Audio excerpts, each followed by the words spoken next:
ஏன் தம்பி நீங்க புடவை கட்ட போலியா? என்ன பாட்டி இப்படி கேக்குறீங்க? என் ஒய்ஃப் புடவை மாத்த போறா. பாருங்க தம்பி, அதத்தான் தம்பி நானும் சொல்றேன். உன் பொண்டாட்டி புடவை மாத்த போறா, நீ இங்க இருந்து என்ன பண்ணிட்டு இருக்க? நான் இங்கே நிக்காம கூட போணுமா? ஏன் தம்பி நீ மறந்துட்டியா? உன் பொண்டாட்டிக்கு தான் புடவை கட்ட தெரியாது.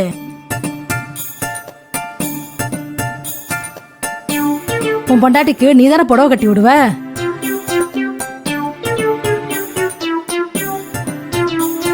அது ஏன் தம்பி உன் பொண்டாட்டிய மட்டும் ரூமுக்கு அனுப்பிச்சு நீங்க நின்னா என்ன அர்த்தம்? அது இல்ல. நீயும் போ தம்பி.